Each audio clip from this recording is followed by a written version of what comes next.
Penjelasan dawabit takfir yang jelas oleh para ulama hanya ada di manhaj salafi.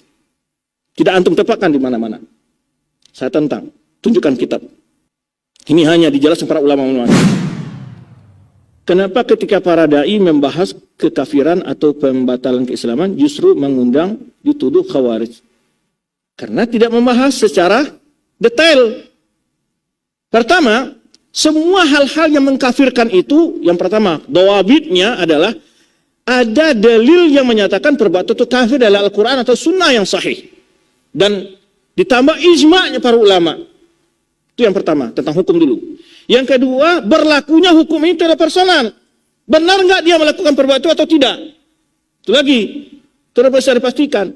Yang kedua, harus dibedakan antara dalam nas-nas Al-Quran hadis itu, antara apakah dimaksud di situ takfir mutlak atau takfir muayyan.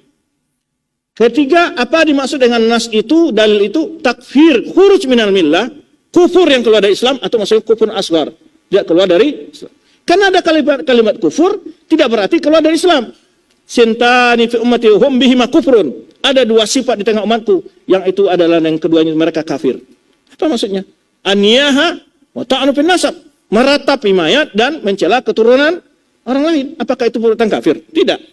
La tarji'u ba'di kufaran. Jangan kalian kembali setelah aku menjadi kafir. Yadri ba'dukum riqaba ba'din. Yaitu sebagian kalian memenggal leher yang lainnya. Ini ulama tidak menafsirkan ini kafir dari keluar Islam. Tapi ini adalah budaya perbuatan yang pantas itu hanya bagi orang-orang kafir. Jadi makanya belajar kepada para ulama memahami nas-nas itu. Karena ada dalil yang dimaksud di situ bukan kufur akbar, tapi kufur asgar. Apa maksud kufur asgar? Yaitu tidak mengeluarkan orang dari Islam. Kemudian dibedakan lagi namanya apa? Dawabit yang kedua apa? Takfir muayyan, takfir mutlak. Takfir muayyan menghukum personal seseorang tertentu. Kalau mutlak menghukum sebuah perbuatan atau keyakinan perbuatan itu adalah kafir. Tapi pelakunya tidak dikafirkan. Contoh para ulama mengatakan orang mengatakan Al-Quran makhluk adalah kafir. Dan itu terjadi di mazhab Imam Ahmad. Di mana Ma'mun memaksa para ulama untuk mengatakan mendoktrin dengan hal ini. Tapi Imam Ahmad tidak mengkafirkan Ma'mun. Itu dhabitnya. Bedakan antara. Contoh antum ketika mengatakan pezina di mana? Di neraka. Pelaku riba di neraka. Apakah berarti setiap orang ada tetangga antum makan riba, bermuamalah dengan riba, antum katakan ahli neraka? Itu beda antara hukum muayyan dan hukum mutlak. Contoh lain dalam hadis, Rasulullah sama laknat peminum khamar, penjual khamar, pembuatnya dan seterusnya, pembawanya, penjualnya, ya, orang membelikan, orang menuangkannya, terusnya. Tapi ketika ada di zaman Rasulullah SAW, seorang sahabat melaknat peminum khamar secara muayyan, personal, namanya mulaqab bihimar, namanya Abdullah, la'anahullah ma aktsara ma yu'tabihi. Semoga Allah melaknatnya betapa seringnya dia diberi hukuman gara-gara minum khamar ini. Apa kata Rasulullah SAW? La tal'anhu wa la takunu an li syaitan ala akhikum. Jangan kamu laknat dia. Jangan engkau menjadi penolong setan terhadap saudaramu. Fa innahu yuhibbullah wa rasulah. Karena dia cinta Allah dan Rasulnya. Ini kaidah-kaidah ini tidak dimiliki oleh orang-orang yang belajar di manhaj salafi. Hanya keterangan-keterangan ini hanya di masadir kita mempelajari orang-orang salafi. Penjelasan dawabit takfir yang jelas oleh para ulama hanya ada di manhaj salafi. Tidak antum tepatkan di mana-mana. Saya tentang. Tunjukkan kitab. Ini hanya dijelaskan para ulama-ulama kita. Ya. Kemudian apa lagi? Sudah berapa dawabitnya? 3. Yang keempat apa? Yang keempat adalah tawafur syurut. Adanya syarat-syarat dan intifa' mawani. Jadi seorang melakukan perbuatan yang telah tadi ijma' ulama mengatakan pelakunya kafir. Kemudian sudah terbukti dia yang melakukan itu. Kemudian ada nama syurut lagi. Syarat-syarat bisa dikafirkan atau ada mawani.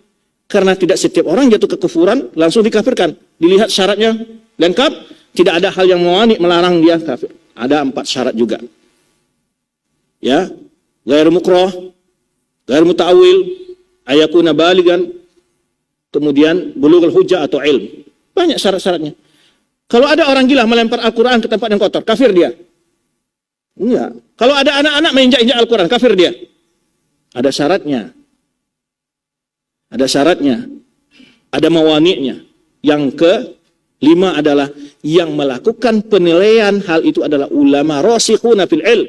Ulama yang terpercaya ilmunya. Bukan sekedar ulama-ulama biasa. Memang senior dalam ilmu dan pengalamannya. Ulama yang wara', ulama yang zuhud. Bukan ulama-ulama yang mengejar politik. Jadi bukan gampang masalah itu. Penjelasan ini saya katakan lagi, tidak akan didapatkan kecuali dalam kitab-kitab masadir yang dipelajari orang salafi.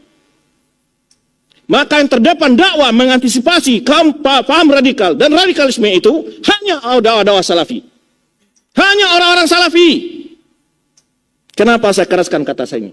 Karena masih banyak orang mengatakan bahwa salafi adalah sumber radikal. Ini orang-orang bodoh yang tidak tahu tentang masadir, pemahaman yang dimiliki orang-orang salafi. Saya tantang. Tunjukkan kitab-kitab lain selain ulama-ulama salafi menulis permasalahan ini sampai hari ini. Ratusan kitab tulis para ulama kita menjelaskan masalah ini untuk membentengi umat dari paham radikal. Maka sengaja mereka membalik-balik fakta.